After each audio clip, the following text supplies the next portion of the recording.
Muy buenas noches, bendiciones. Gracias por unirse a nuestro estudio bíblico, gracias por acompañarnos. Que el Señor les bendiga. Estamos a unas cuantas semanas de poder concluir nuestro estudio sobre el libro del Éxodo, ya que, aunque hoy, por ejemplo, vamos a ver el capítulo 28 como tal, nosotros hemos extraído partes del tabernáculo y hemos visto, ¿verdad?, eh, cómo funcionaba, o mejor dicho, algunos a muebles, esa es la palabra, a veces digo yo instrumentos, no, no son instrumentos, algunos muebles del tabernáculo, ¿verdad? Y hemos visto varias cosas más con relación al tabernáculo, y nos falta ver unos cuantos detalles más, unos cuantos capítulos ahí, también falta ver cómo es que Aarón se confabula con el pueblo para hacer un dios falso y ya prácticamente concluir el libro de Éxodo. Vamos a orar para entrar de lleno a nuestro estudio bíblico y quiero bendecirlos a ustedes en el nombre del Señor Jesús por su fidelidad, por acompañarnos semana a semana. Yo sé que a veces cuando por motivos de fuerza mayor, créame que es por motivos de fuerza mayor que no tenemos un estudio bíblico. De repente algunos hermanos me escriben o me preguntan el domingo en la iglesia, pastor, ¿qué pasó? ¿Que no tuvimos estudio? ¿O será que me falló el internet? ¿O será que faltó aquello? ¿O que falló aquello? Etcétera. Pero de verdad que es por motivos de fuerza mayor que cuando no puedo dar el estudio. Pero gracias por estar ahí. Gracias por ser fiel. Gracias por unirse a nosotros en nuestro estudio bíblico. Vamos a orar y pedirle al Señor el control del Espíritu en todo. Oremos, Padre. Gracias te damos por su amor y gracias te damos, Dios, por tu bondad y misericordia. Gracias te damos, Dios, porque podemos abrir la Biblia, porque ella es lámpara a nuestros pies, lumbrera a nuestro camino, porque ella nos alimenta, nos motiva, nos exhorta, nos reprende. Gracias, Dios, por su amor. Ahora ayúdeme para exponer su palabra, Señor. Por favor, perdone mis pecados, límpieme, Señor, para ser un instrumento útil, limpio, para conducir su palabra santa y perfecta. Dirígenos en todo lo que vayamos a hacer ahora, Señor. Te amamos en el nombre de Cristo Jesús, nuestro Salvador personal. Amén. Bueno, gracias al Señor podemos unirnos en este estudio bíblico. Déjeme nada más aquí. Listo. Hoy vamos a estudiar acerca en el capítulo 28 sobre el sacerdocio, las vestiduras de Aarón, los sacerdotes y el pectoral o la coraza. Acá en Éxodo 28 nosotros vemos estas vestiduras para los sacerdotes. En los versículos 1 y 2 vemos el propósito. ¿Cuál fue el propósito por el cual Dios les dio estas vestiduras acá? Entonces leamos los versículos 1 y 2. Estamos en Éxodo capítulo 28, los versículos 1 y 2. Por favor, dice así: harás llegar delante de ti a Aarón, tu hermano, y a sus hijos consigo, de entre los hijos de Israel, para que sean mis sacerdotes, a Aarón y a Nadab, a Abiú, Eleazar e Itamar, hijos de Aarón. Y harás vestiduras sagradas a Aarón, tu hermano, para honra y hermosura. El ser sacerdote de Israel no se obtenía por deseo, no se obtenía por esfuerzo personal, solo se lograba por nacer dentro de la familia de Aarón. Dios había escogido a esa familia, la familia de Aarón, para que fuera la familia de donde provendrían los sacerdotes, la familia sacerdotal. Si uno no tenía parentesco con Aarón, simplemente no podía ejercer ese oficio. Entonces no era un asunto de qué lindo, a mí me gustaría, hoy amanecí con ganas como de ser sacerdote, o qué bonito ese oficio, a mí me gustaría, igual como ser ganadero, igual como ser, no era por gusto personal. Es interesante la comparación del Antiguo Testamento con nuestro sacerdocio en el Nuevo Testamento. Nosotros, al igual que ellos, no obtenemos nuestro sacerdocio Porque recuerde que cada cristiano, cada hijo de Dios, cada hija de Dios, en Cristo somos hechos sacerdotes. Ya no necesitamos mediadores, Cristo es nuestro mediador, Él es el sumo sacerdote, pero ya no necesitamos nadie que nos introduzca al Padre, porque ahora nosotros en Cristo vamos directamente hasta el trono de la gracia, atravesamos el lugar santo y el lugar santísimo y llegamos hasta al puro fondo, ¿verdad? Hasta la propia presencia de Dios. Entonces, al igual que el sacerdote del Antiguo Testamento, nosotros no obtenemos nuestro sacerdocio por quererlo o ganarlo o por lograr ciertos méritos. Llegamos a ser sacerdotes por nuestro nacimiento dentro de la familia del escogido. ¿Quién es el escogido? Nuestro Señor Jesucristo. Somos sacerdotes, somos hechos reyes y sacerdotes porque nacimos dentro de la familia espiritual de nuestro Señor Jesús. En los versículos 3 y 4 leemos sobre el qué hacer y quién debía hacerlo. ¿Qué hacer y quién debía hacerlo? Vamos a leer versículos 3 y 4 de Éxodo capítulo 28. Estamos ahí en Éxodo 28. Tenga siempre su Biblia abierta por ahí, salvo que nos movamos para otro lugar. Dice así en Éxodo capítulo 28 versos 3 y 4. Y tú hablarás a todos los sabios de corazón, a quienes yo he llenado de espíritu de sabiduría, para que hagan las vestiduras de Aarón, para consagrarle, para que sea mi sacerdote.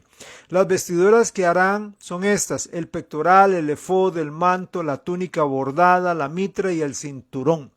Hagan pues las vestiduras sagradas para Aarón tu hermano y para sus hijos, para que sean mis sacerdotes. Dios dotó de habilidades, talentos, capacidades a los artesanos que serían seleccionados para la confección de esas vestiduras. A veces pensamos que solamente las tareas, entre comillas, espirituales, leer la Biblia, estudiar la Biblia, orar, cantarle al Señor, solamente esas tareas espirituales requieren la guía o la intervención del Espíritu Santo. Pero, ¿sabe? También las demás tareas lo necesitan, sean estas tareas intelectuales o manuales. Tengamos presente, hermanos, que todo lo que hagamos para el Señor debe ser hecho para su gloria, debe ser hecho para su honor y debe ser realizado con excelencia y con la dirección del Espíritu Santo. Así como Dios usó a estos artesanos, a estos artistas, también Dios utiliza y puede utilizar, simplemente es que la persona se ponga en las manos del Señor para ser utilizado, pero el Señor puede utilizar artistas, cantantes, músicos, escritores, diseñadores gráficos, diseñadores de interiores, arquitectos, publicistas, ingenieros, ebanistas, carpinteros, modistas o modistas, escultores, pintores, dibujantes, para realizar y participar en su obra. Simplemente que haya en nosotros la voluntad y el deseo de querer servir a Dios y poner nuestros talentos y poner nuestras habilidades en las manos de Dios. No solamente las tareas espirituales, como digo, orar, leer la Biblia, predicar, enseñar, evangelizar, ¿verdad? Todo lo que hagamos, sea de palabra o de hecho, hagámoslo para la gloria de Dios.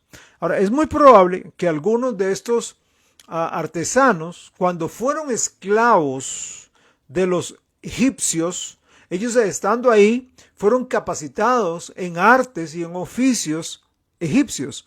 Por ejemplo, en la metalurgia, en el hilado, en el tejido, en el bordado. Entonces eran trabajos en los cuales los egipcios los capacitaban o les daban capacitación para que obviamente les sirviera mejor, para que obviamente les hicieran telas finas, vestimentas finas a ellos, y eso llegó a servirlos. O sea, que nosotros podemos ser instruidos en una universidad secular, en alguna materia, en una universidad, en un instituto secular, y podemos utilizar eso para la gloria de Dios. No importa lo que aprendemos, corte de cabello, corte y confección, pintura, escultura, dibujo, Todo eso podemos usarlo para el Señor. Es cuestión de orar y decirle, Señor, ¿en qué puedo usar yo esto para la gloria tuya, Señor? Ahora, notemos con cuidado que en estos 4 versículos, 3 veces se dice para que sean mis sacerdotes, para que sean mis sacerdotes. Y yo quiero leerlo otra vez. Dice, estamos 28:3 de Éxodo. Y tú hablarás a todos los sabios de corazón, a quienes yo he llenado de espíritu de sabiduría, para que hagan las vestiduras de Aarón para consagrarle, para que sea, subráyelo, mi sacerdote. Versículo 4. Las vestiduras que harás son estas: pectoral, efod, manto, túnica bordada, mitra, cinturón. Harán pues las vestiduras sagradas de Aarón, tu hermano, y para sus hijos, para que sean mis sacerdotes, para que sean mis sacerdotes. O sea, Dios quiere establecer algo y dejarlo bien claro, bien claro. El primer ministerio que ellos tenían era hacia Dios mismo. El primer ministerio era hacia Dios. Su servicio primario era a Dios. Ok, nosotros como sacerdotes del Nuevo Testamento, nuestro servicio primario es hacia Dios. Nuestra relación primaria está bien. Y aquí, hermanos, quiero advertirles de un gran peligro. A veces servimos tanto a la obra del Señor que se nos olvida que nuestro ministerio principal es con el Señor de la obra. Se nos olvida que nos tenemos que estar capacitando, o que tenemos que estar, mejor dicho, sentado a los pies del Señor, absorbiendo su palabra, absorbiéndolo a Él, absorbiendo su belleza, compartiendo con Él en comunión, en relación, en amistad con Él. Pero estamos de repente sirviendo, dando, y se nos olvida eso. El sacerdote, su primer labor es para el Señor, es un siervo del Señor. Usted, hermano, usted, hermana, es siervo del Señor primero que todo. Ahora, ellos debían agradar, hablando del sacerdote ahora sí, en tiempo de Éxodo, debían vivir para agradar y servir a Dios. Veamos lo siguiente. Si bien es cierto que todo creyente es un sacerdote delante de Dios, esto quiere decir que puede presentarse delante del Señor sin intermediarios, ¿verdad? Aquellos que pastoreamos una congregación del tamaño que sea, somos llamados por Dios y lo debemos ver como un privilegio, lo debemos ver como un alto llamamiento, no como una carga, no como un peso, ¿verdad? Ahora, es cierto que a veces el ministerio es cansado, que a veces es un poco frustrante, pero el hecho de que el Señor, en mi caso, me haya escogido para ser pastor de Casa de Pan, no tiene precio. Yo no podré pagarle ni con todo el oro del mundo que me permita servir a tan preciosa congregación. No, hombre. Hermanos de Casa de Pan, yo los bendigo en el nombre de nuestro Señor Jesús y los amo con el amor que el Señor ha puesto en mi corazón por ustedes. Que el Señor me ayude a serles fiel, que yo pueda ser fiel a ustedes, que yo pueda ser fiel a su palabra, que yo pueda ser fiel a mi esposa, que yo pueda ser fiel a mis hijos y a ustedes, amados hermanos, a quienes llevo en lo profundo del corazón. Para mí es un honor, un privilegio inmerecido. Hay gente más capacitada, hay gente más entregada, hay gente más fiel, pero Dios me escogió con algún motivo, con algún propósito. Y le doy gracias al Señor por semejante privilegio. Y le doy gracias a ustedes por dejarme ser el pastor de ustedes. Ahora, hablemos de las vestiduras. Y esto lo encontramos en los versículos 5 hasta el 14. 5 al 14 del capítulo 28. Lo cual leo. Tomarán oro, azul, púrpura, carmesí y lino torcido.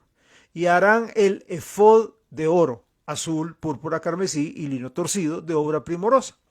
Tendrán 2 hombreras que se junten a sus 2 extremos y así se juntará. Y su cinto de obra primorosa que estará sobre él será de la misma obra, parte del mismo, de oro, azul, púrpura, carmesí y lino torcido. Y tomarás 2 piedras de ónice y grabarás en ellas los nombres de los hijos de Israel. 6 de sus nombres en una piedra y los otros 6 nombres en la otra piedra, conforme al orden del nacimiento de ellos. De obra de grabador en piedra, como grabaduras de sello. Harás grabar las 2 piedras con los nombres de los hijos de Israel. Les harás alrededor engastes de oro. Y pondrás las 2 piedras sobre las hombreras del efod para piedras memoriales a los hijos de Israel, y Aarón llevará los nombres de ellos delante de Jehová. Esto es interesante. Aarón llevará los nombres de ellos delante de Jehová sobre sus 2 hombros por memorial.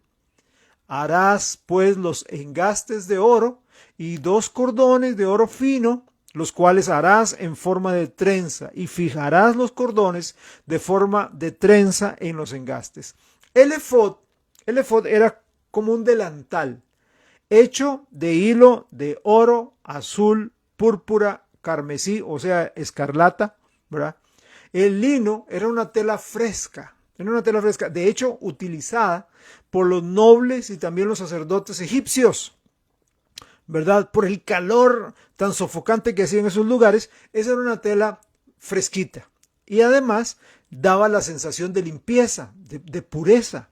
Okay. Este delantal se unía en los hombros, ¿verdad? Venía una parte acá en el pecho, otra parte en la espalda, y se unía acá en los hombros con unas correas, con unos cordones, donde acá tenían como un par de bolsitas, había piedras que tenían inscritos los nombres de las 12 tribus de Israel. En una piedra 6 nombres y en otra piedra 6 nombres. ¿Ok? De los 12 tribus. Ahí estaba Zabulón, Isaacar, Rubén, Neftalí, Judá, cada uno de esos nombres de las 12 tribus.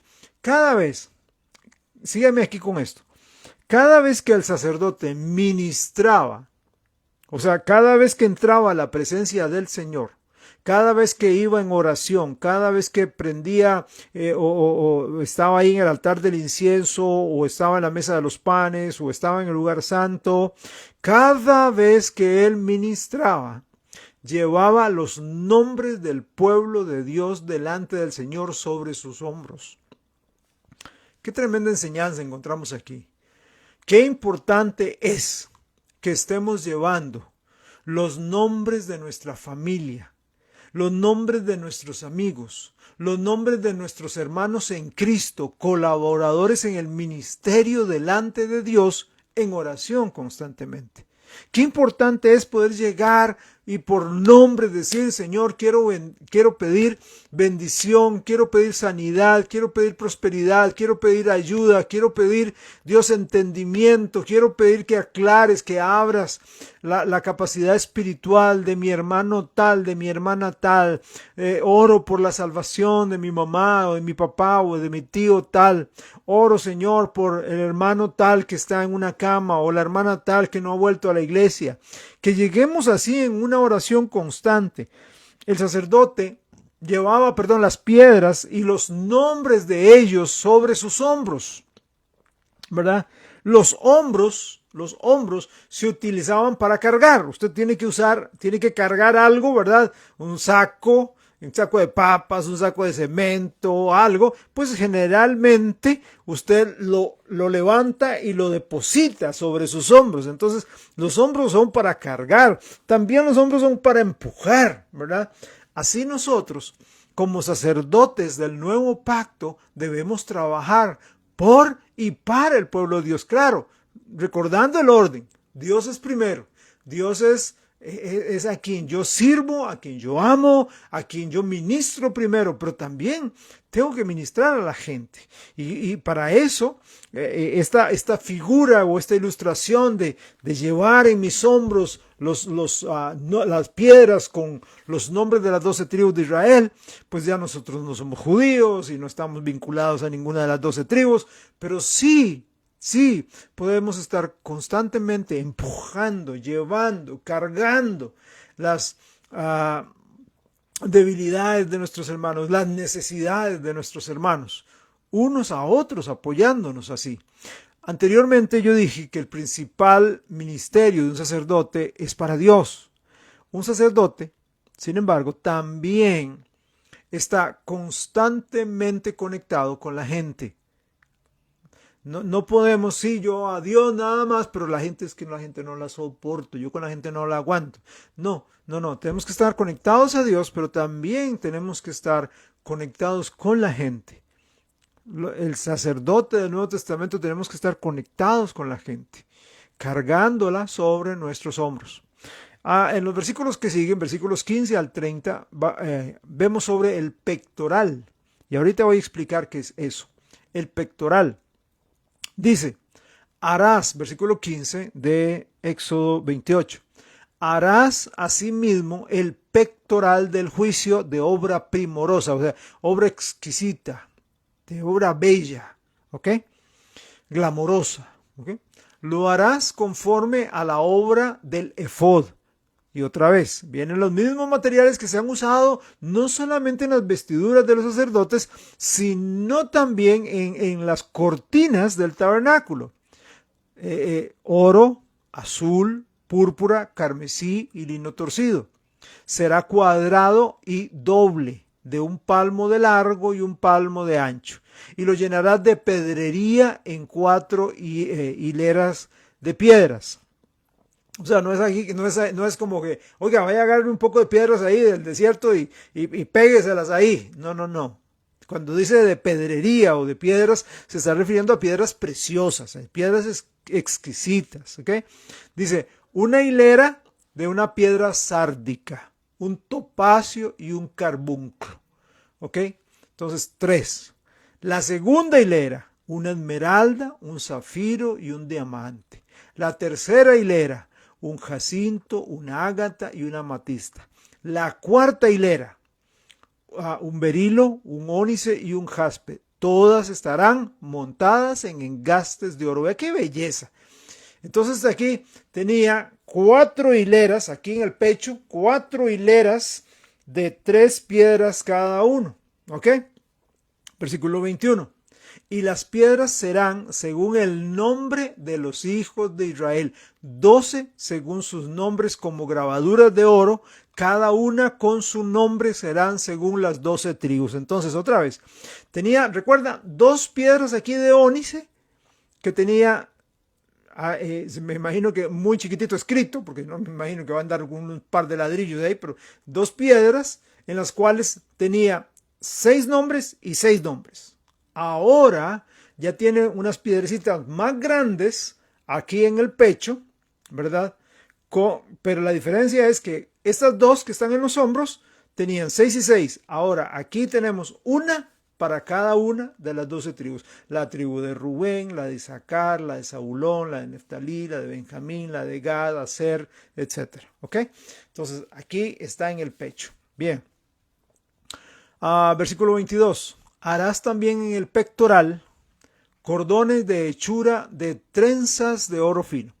Y harás en el pectoral 2 anillos de oro, los cuales pondrás a los 2 extremos del pectoral. Y fijarás los 2 cordones de oro en los 2 anillos a los 2 extremos del pectoral. Y pondrás los 2 extremos de los 2 cordones sobre los 2 engastes y los fijarás a las hombreras del efod en su parte delantera. Harás también 2 anillos de oro, los cuales pondrás a los 2 extremos del pectoral, en su orilla que está al lado del efod hacia adentro. Harás asimismo los 2 anillos de oro, los cuales fijarás en la parte delantera de las 2 hombreras del efod hacia abajo, delante de su juntura sobre el cinto del efod. Y juntarán el pectoral por sus anillos a los 2 anillos del efod con un cordón de azul para que esté sobre el cinto del efod y no se separe el pectoral del efod. Todo esto lo que está diciendo es, ustedes van a hacer toda esa serie de cosas, anillos, cordones y todo, para que eso no se desarme, para que cuando el sacerdote ministre, ¿verdad? Si se agacha, que si levanta los brazos, si los baja, no haya ahí que se le cayó el efod, que se le cayó el manto, todo iba amarrado, ¿ok? Todo iba amarrado. Versículo 29. Y llevará Aarón los nombres de los hijos de Israel en el pectoral del juicio. Ojo que aquí se llama el pectoral del juicio. ¿Verdad? Qué interesante. Ahora aquí empieza a decir el pectoral del juicio. Sobre su corazón, cuando entre en el santuario por memorial delante de Jehová continuamente. Y pondrás en el pectoral del juicio Urim y Tumim, para que estén sobre el corazón de Aarón cuando entre delante de Jehová, y llevará siempre a Aarón el juicio de los hijos de Israel sobre su corazón delante de Jehová. El pectoral también fue hecho con los mismos hilos con los que fue hecho el efod y con los que fueron hechas las cortinas: oro, azul, púrpura, carmesí y escarlata. Estaba unido al efod con cadenas de oro. Se le llama el pectoral del juicio porque contenía 2 piedras que servían como oráculo, ya que por medio de estas piedras se daba a conocer el juicio de Dios. Ahora, a veces cuando yo leo estos pasajes, yo me pongo a pensar, qué lejos estamos, qué lejos estamos de Dios, qué lejos estamos del ideal perfecto de Dios. Para esa gente, en ese tiempo, y parte del tiempo del Antiguo Testamento, era muy común. Tenemos que dilucidar un tema y vamos a que Dios nos hable. ¿Ok? ¿Y cómo es? Vamos a ir donde el sacerdote, porque él tiene el Urim y el Tumim, y entonces vamos a hacer una pregunta a Dios. El sacerdote toma esas piedras, el Urim y el Tumim, las tira, y ahí la voluntad de Dios es revelada. Hoy día, Urim y Tumim, en aquel tiempo, usted hablaba con alguien y le dice, mira, Felipe, te dilucidaron el tema aquel. Claro que sí, hombre, con el Urim y el Tumim. Que sí, que eso sí es carga, ¿verdad? Qué completo. Pero hoy, Urim y el Tumim, parece que estamos hablando en chino, porque no sabemos lo que es el Urim y el Tumim. Se ha escrito mucho, pero se ha especulado más. Eran 2 piedras, ¿verdad?, con estos nombres. O sea, por eso es que se le llama el pectoral del juicio, porque dentro de ese pectoral estaban esas 2 piedras. ¿Okay? Estaban ahí con un par de bolsas, estas 2 piedras, una llamada Urim, otra llamada Tumim. Eran las herramientas para discernir la voluntad de Dios en aquel entonces. Ahora, hay algunos pasajes en la Biblia, en el Antiguo Testamento, donde vemos que era común, era muy corriente el uso del Urim y el Tumim en los tiempos bíblicos. Por ejemplo, en 1 Samuel 28, en Esdras capítulo 2, en Nehemías capítulo 7, vemos que se utilizaban. Luego de eso vienen los 400 años de silencio y ya de repente cuando entra el Nuevo Testamento ya no se menciona, ya no están. Ahí en las arenas del desierto, en esos 400 años, se perdieron. Pongo una marca a Éxodo 28 y vamos a Esdras capítulo 2 para leer sobre esto, sobre el Urim y el Tumim.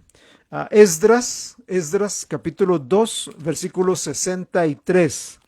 Esdras, por favor, Esdras 2, 63. ¿Lo tienen por ahí? Esdras 2, 63. Dice así: y el gobernador les dijo que no comiesen de las cosas más santas, hasta que hubiese sacerdote para consultar con Urim y Tumim. O sea, estamos hablando de Esdras, estamos hablando ya del tiempo despuesito de la dispersión, antitos de los 400 de silencio, y todavía se seguía usando el Urim y el Tumim, y aparentemente no había sacerdote para que ejerciera el oficio o el ministerio de esto. Los nombres Urim y Tumim significan luces y perfecciones. No sabemos cómo eran, ni cómo se utilizaban. Algunos especulan y dicen que eran como dos dados. Entonces agarraban las piedras ahí como 2 dados y los tiraban ahí al suelo. Esa es especulación, no sabemos. Para nosotros hoy es un misterio. ¿Okay? Algunos dicen que probablemente era una piedra oscura que denotaba como que Dios decía que no, y otros decían que era una piedra clara. Otros decían que era una piedra que tenía un sí y otra tenía un no, y esto era de parte de Dios. ¿Ok? El sumo sacerdote entonces hacía una pregunta a Dios y el hombre buscaba en el pectoral, ¿verdad? Y sacaba un sí o un no y era palabra de Dios. ¿Ok? Era palabra de Dios. Ahora, hasta aquí llega la suposición, porque no hay, usted puede leer, buscar hasta textos antiguos judíos y no hay. Eso quedó, como dije, en las arenas del desierto. Nosotros hoy no tenemos esas piedras misteriosas, pero tenemos la voz de Dios, tenemos todo el consejo de Dios, tenemos su palabra perfecta. Ante las decisiones que tenemos que tomar, debemos volvernos a la palabra de Dios por guía. Ahora, yo no diría debemos volvernos porque esto da la impresión como que, ok, aquí tengo la Biblia por ahí guardada y viene una decisión que tengo que tomar, entonces me pongo a indagar ahí, vamos a buscar aquí en la Biblia, a ver. No, no funciona así. Por eso es que mucha gente no encuentra y dice, no, es que no sé, Dios no me habla, Dios no me habla. Quiero decirle que usted tiene que venir desde antes en la palabra. Usted tiene que venir leyéndola, usted tiene que venir meditando en ella, usted tiene que venir estudiándola, usted tiene que venir escuchándola, usted tiene que venir metiéndola en la cabeza para que cuando tenga que tomar una decisión sea para usted más fácil. Yo recuerdo este pasaje. Yo me acuerdo que Daniel hablaba sobre algo así. Yo sé que en Proverbios hay algo que dice sobre esto. Entonces es más fácil, en lugar de andar corriendo por los 66 libros, llegar a decir, ok, es en Proverbios. Voy a ir a esos 31 capítulos y ahí voy a hurgar para encontrar la voluntad y el plan de Dios directo. Ok, pero es que necesitamos pasar tiempo ahí.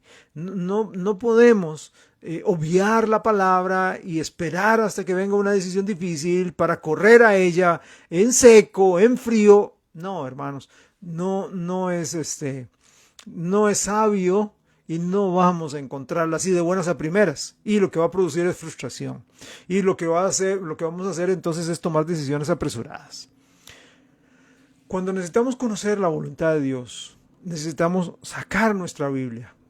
Como dije, más bien deberíamos permanecer en ella, ¿ok? Para que el proceso sea más fácil. Para que así, al sacar la palabra de Dios, al sacarla a ella, podamos oír la voz de Dios. Podamos escuchar la voz de Dios. Por eso también yo quiero recomendarle tomar apuntes de los mensajes. Tome apuntes de los mensajes. Hay gente que, pues ahí está oyendo y yo digo, ¿qué carga? ¿Cómo hacen? Porque a veces yo he hecho la prueba, ¿sabe? Yo a veces he llegado a decir, ¿de qué fue lo que prediqué hace 3 domingos o 4 domingos en la iglesia? ¿De qué fue? Sin fijarme en mi archivo, sino así, con la mente. Es que hay tantas cosas que han pasado por la mente, decisiones en la casa, en el trabajo, en la calle, pensamientos aquí y allá, y de repente digo, bueno, sí, ya sé, estaba hablando del discipulado. Sí, pero ¿de qué? ¿De qué del discipulado? ¿De qué? Entonces a veces simplemente el hecho de oír nos queda poco, seamos honestos, nos queda poco. Por eso creo yo que eso es tan bueno tener una libreta o los más tecnológicos, una tablet, una computadora, no importa, llévela a la iglesia y sáquela y escriba pensamientos, cosas que usted va oyendo. Y ese es material impreso de que está ahí, que usted va a fortalecerse, usted los tiene almacenaditos aquí, archivados, y cuando viene la situación, ¡pum!, ya, usted la saca, es más fácil. Ok, el pectoral, como su nombre lo indica, era llevado sobre el pecho, ok, y en el pectoral, se le colocaban esas 4 hileras con 3 piedras preciosas, y cada una de ellas tenía inscrito, como he dicho, uno de los nombres de las 12 tribus de Israel.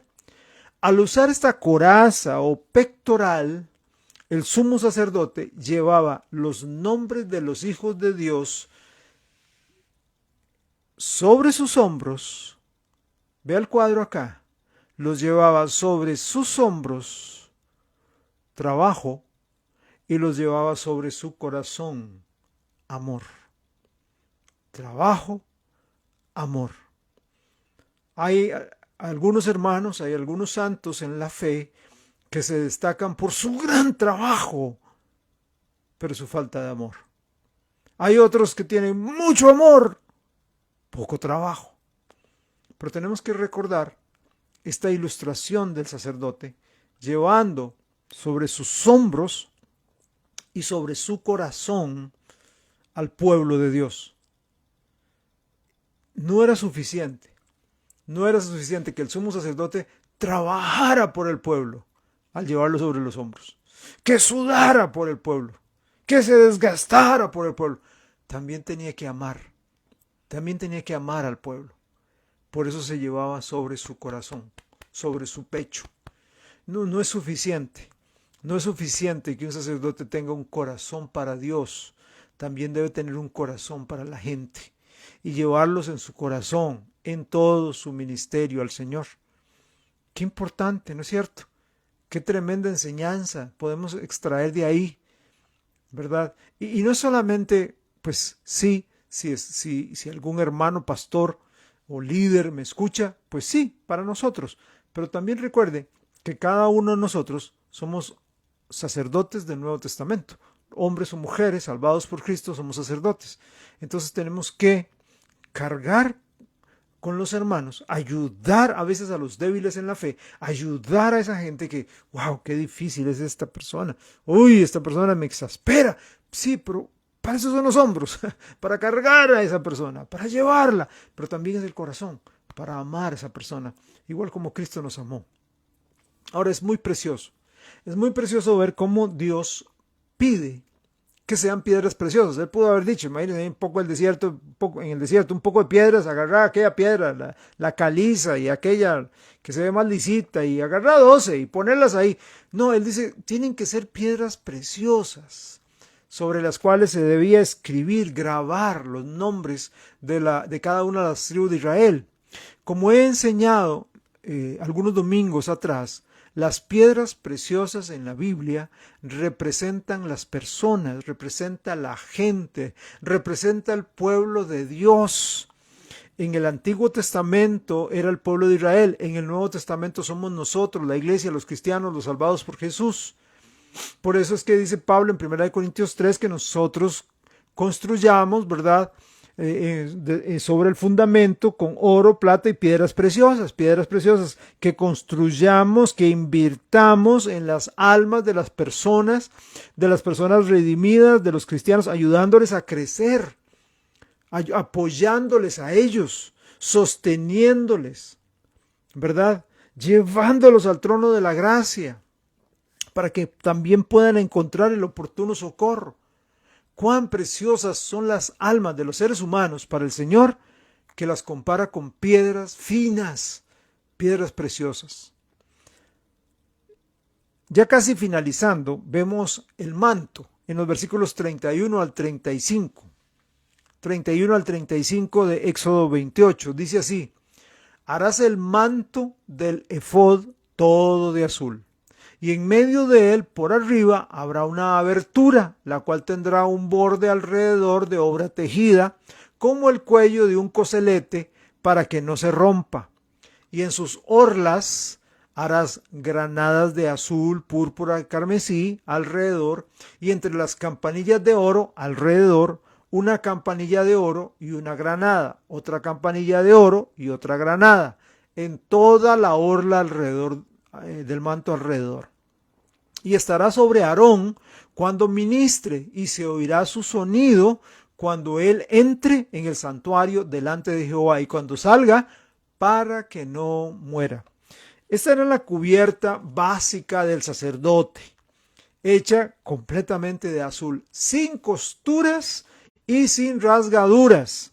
Solamente tenía una abertura donde metía la cabeza, ¿verdad? Y obviamente en esa abertura tenía un labrado, digámoslo así, para que no se fuera descosiendo, ¿verdad? Cada vez que el sacerdote se lo ponía, Porque recuerda que estas ropas el sacerdote no las usaba 24 horas al día. No es que el hombre se iba a dormir con esta ropa. No es que el hombre cuando no estaba en oficio las usaba. O sea, el hombre andaba en el mercado y andaba esta ropa así, ¿verdad? No, no. Él usaba estas ropas, los sacerdotes y el sumo sacerdote usaban estas ropas cuando oficiaban, cuando estaban, entre comillas, de servicio. Entonces se ponían esta ropa. Este manto tenía una costura para que al quitar y poner, no se rasgara, no se fuera abriendo, ¿verdad? En la parte de abajo del manto, ojo con esto, en la parte de abajo del manto se le colocaban unas campanillas para que el sacerdote pudiera ser escuchado mientras ministraba delante de Dios, ¿verdad? Si el sacerdote moría, las campanillas dejarían de sonar. O sea, el sacerdote va caminando, ¿verdad? El sumo sacerdote entra al lugar santo, entra al lugar santísimo y ahí se escucha tilín, tilín, tilín, ¿verdad? Va sonando las campanitas, ¿verdad? Ahí van, campanita y la granada, que es como la piecita que va adentro, que es lo que hace que suene, ¿ok? Entonces el sacerdote iba caminando, levantaba sus manos, adoraba, cantaba, ¿verdad? Oraba, pero iba en movimiento, llegaba al lugar santísimo, derramaba la sangre sobre el propiciatorio y todo eso era movimiento. La gente, recuerde, eran cortinas, ¿verdad? No eran paredes ahí de concreto, ni siquiera de madera, eran cortinas. Entonces la gente oía, la gente escuchaba, ¿verdad? Y iba viendo eso, escuchando eso. El sacerdote se está moviendo, ¿ok? También el sonido de las campanillas, porque note lo que dice al final del versículo 35, dice, para que no muera, para que no muera. Ese sonido de las campanitas le recordaba al sacerdote lo serio y lo solemne de su trabajo. Él podía morir por hacer mal su trabajo. Qué tremendo, hermanos, qué tremendo. Y yo lo saco para mí como pastor. Qué tremendo y qué necesario, qué necesidad tengo yo de tomar en serio la obra de Dios. En serio de decir, hey, esto no es jugando. Pastorear no es jugando. Pastorear no es perdiendo el tiempo. Pastorear no es vacilando. Es muy serio. Es muy serio. ¿Por qué? Porque estoy conduciendo, estoy enseñando y estoy conduciendo la vida de las ovejitas o al infierno o al cielo. Les estoy compartiendo la pasión de Dios o la mediocridad del mundo. Es algo muy serio. El tintineo de las campanas era supuestamente, como digo, para que la gente afuera pudiera rastrear los movimientos del sacerdote adentro, quien era invisible a ellos. Y con esto ellos sabrían que la ofrenda había sido aceptada. Ahora, dicen algunos, no está en ninguna parte en la Biblia, simplemente es de esta historia verbal judía, pero dicen algunos que cuando el sumo sacerdote entraba, se le amarraba un cordel en el tobillo. Se le amarraba un cordel en el tobillo. Para que cuando él fuera caminando, pues ahí le iban dando, ¿verdad? Le iban dando cuerda afuera. Otra vez, eso no está en la Biblia, es supuestamente lo que enseñan. Entonces iban dándole cuerda y ahí se oía al sacerdote y resulta que si paraban las campanitas de sonar, era porque el sacerdote se había muerto. Entonces, ¿cómo lo sacaban? No se podía entrar al lugar, al lugar santísimo. Entonces, con el mecate lo jalaban. Lo jalaban y lo arrastraban hasta afuera. Bueno, otra vez, eso es un mito, es un cuento, es una historia, ¿ok? Una leyenda urbana de aquel entonces.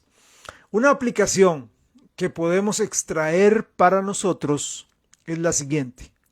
Las campanillas anunciaban, ¿cierto? Al sonar anunciaban. Y las granadas eran una representación de fruto. El sacerdote tenía la responsabilidad de anunciar, o sea, testificar y de dar fruto en su vida y ministerio. Eso es exactamente lo que pasó. Y es exactamente lo que nos debe pasar a nosotros. Debemos anunciar, debemos estar sonando, contando la historia de Cristo, las buenas noticias de salvación, y debemos estar dando fruto en el ministerio. Versículos 36 al 39 nos habla de la mitra y su grabado. Dice, versículo 36, harás además una lámina de oro fino y grabarás en ella como grabadura de sello, santidad a Jehová. Y la pondrás con un cordón de azul y estará sobre la mitra, por la parte delantera de la mitra estará. Y estará sobre la frente de Aarón, y llevará a Aarón las faltas cometidas en todas las cosas santas que los hijos de Israel hubieren consagrado en todas sus ofrendas. Y sobre su frente estará continuamente, para que obtengan gracia delante de Jehová. Y bordarás una túnica de lino, y harás una mitra de lino. Harás también un cinto de obra de recamador. La mitra no era nada más que una tela arrollada.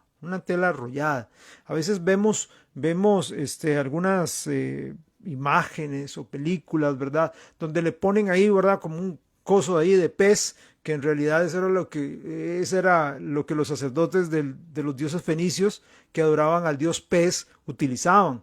Pero el judío lo que hacía tenía una tela de lino arrollada, ¿verdad? Como un manto acá, y lo más importante, mucho más importante que la mitra misma, era la placa que llevaba al frente, con la inscripción Santidad a Jehová. Esa mitra debía tenerla. Esta inscripción indicaba que el sumo sacerdote, era siervo de Dios y no de los hombres. Esta es la forma en que debemos vivir los sacerdotes del Nuevo Testamento. Debemos ser santos, debemos ser apartados de las cosas malas, corruptas y que contaminan, para agradar a quien nos salvó, ¿verdad? Llamo la atención también ahí donde dice, versículo 38, y estará sobre la frente de Aarón, y llevará a Aarón las faltas cometidas en todas las cosas santas que los hijos de Israel hubiesen consagrado. Sobre Aarón, digámoslo así, estaban recayendo todas las faltas que el pueblo de Israel hacía, y por eso entraba al lugar santísimo y derramaba la sangre en el propiciatorio, dejándonos una representación de lo que nuestro Señor Jesucristo hizo en la cruz del Calvario, cargando sobre él el pecado de todos nosotros, de todas las personas pasadas, presentes y futuras. Todos los pecados de la humanidad estaban sobre Cristo, el sumo sacerdote, quien derramó su sangre para limpiarnos a nosotros. Y por ese pecado que él cargó, llevó la ira de Dios sobre sus espaldas. Ahora, ¿por qué se da esto? Porque nuestro Dios es un Dios santo y nuestro Dios tiene que castigar el pecado, y por eso castigó el pecado del Señor Jesucristo. Nosotros tenemos que vivir en santidad. Pone una marca ahí a Éxodo 28 y vamos a Hebreos capítulo 12. Hebreos capítulo 12, por favor. Dice ahí Hebreos 12, versículo 14. Seguid la paz con todos y la santidad, sin la cual nadie verá al Señor. Y Pedro también escribe sobre la santidad. Pedro nos hace un desafío. En Primera de Pedro, capítulo 1, versículos 15 al 16, Primera de Pedro 1, 15, Pedro dice así: sino como aquel que os llamó es santo, sed también vosotros santos en toda vuestra manera de vivir. No solamente cuando vamos a la iglesia o a la congregación o a las reuniones en la iglesia. Seamos santos, santos en los negocios, santos en el gimnasio, santos en las vacaciones, ¿verdad? Versículo 16. ¿Y por qué tenemos que ser santos? Tenemos que ser santos porque escrito está: sed santos porque yo soy santo. Y para concluir, vemos las prendas, ¿verdad? Las vestiduras para los hijos de Aarón, las vestiduras. Versículos 40 al 43. Dice, y para los hijos de Aarón harás túnicas, también les harás cintos, y les harás tiaras para honra y hermosura. Y con ellos vestirás a Aarón tu hermano y a sus hijos con él, y los ungirás y los consagrarás y santificarás para que sean mis sacerdotes. Y les harás calzoncillos de lino para cubrir su desnudez. Serán desde los lomos hasta los muslos, y estarán sobre Aarón y sobre sus hijos cuando entren en el tabernáculo de reunión, o cuando se acerquen al altar para servir en el santuario, para que no lleven pecado y mueran. Es estatuto perpetuo para él y para su descendencia después de él.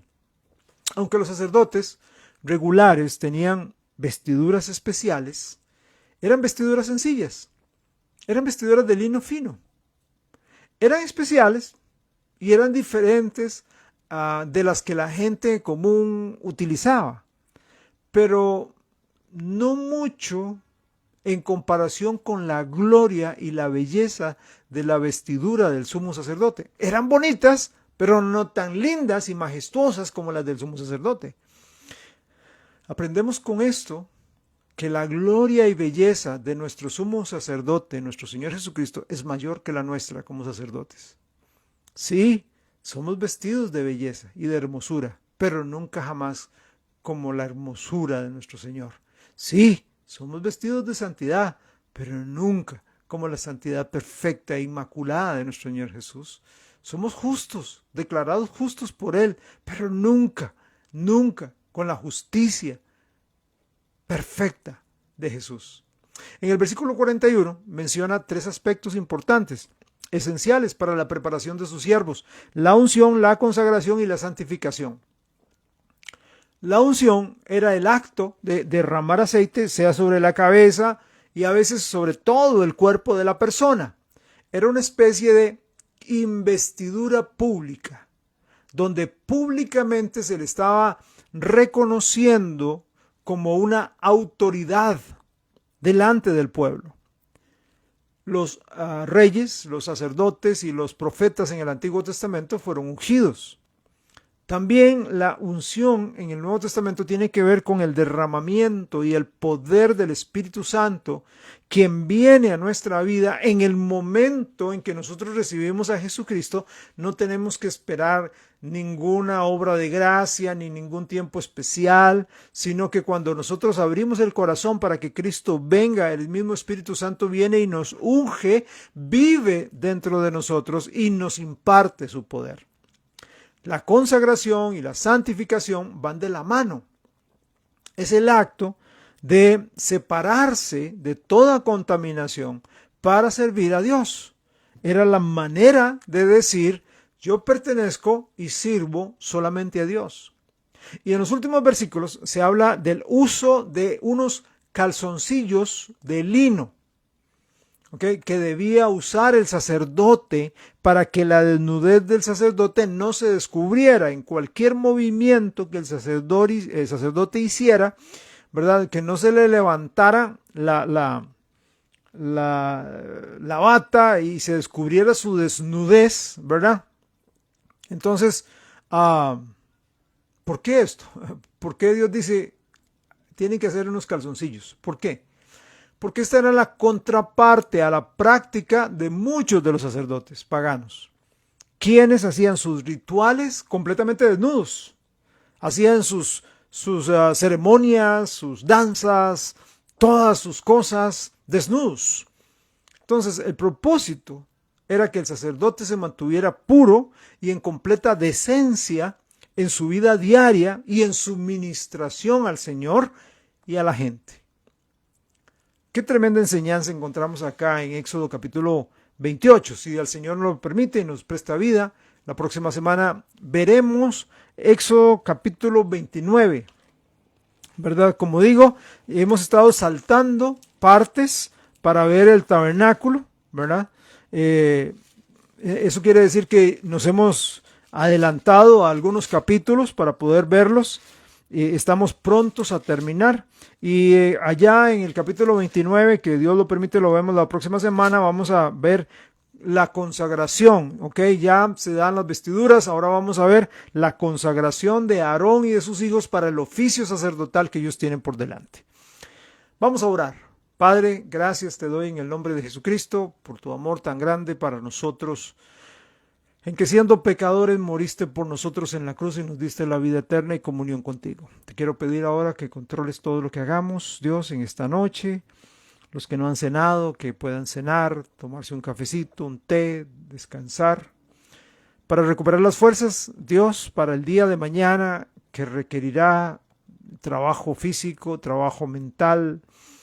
Ayúdanos, Dios, a hacer lo máximo para tu gloria y tu honor, y que aprendamos de estas lecciones del Antiguo Testamento, porque 1 Corintios dice que usted las dejó acá en el libro suyo, en la Biblia, para que nos sirvan como ejemplo que nosotros debemos imitar, debemos seguir. Gracias, Dios, por darnos esa bendición. En Cristo Jesús. Amén. Solamente unos minutos, quiero invitarles a los jóvenes que nos escuchan, a los papás de los jóvenes que nos escuchan, a motivarlos para acompañarnos a nosotros allá en Casa de Pan, en nuestra reunión de jóvenes en MAR, Jóvenes Casa de Pan. Este próximo sábado a las 5 de la tarde vamos a tener un tiempo de preguntas y respuestas. Va a estar bastante bueno. Jóvenes, lleven sus preguntas sobre temas bíblicos o temas parecidos a o que pueden ser consultados o contestados con la palabra de Dios este sábado a las 5. Y el domingo a las 10 de la mañana seguimos estudiando la palabra de Dios allá en Casa de Pan. Traiga visitas, traiga una disposición, porque Dios está bendiciendo mucho nuestra iglesia y Dios tiene algo para usted este domingo allá entre nosotros. Que Dios les bendiga, que pasen muy buenas noches. Reciban un abrazo de nuestra parte.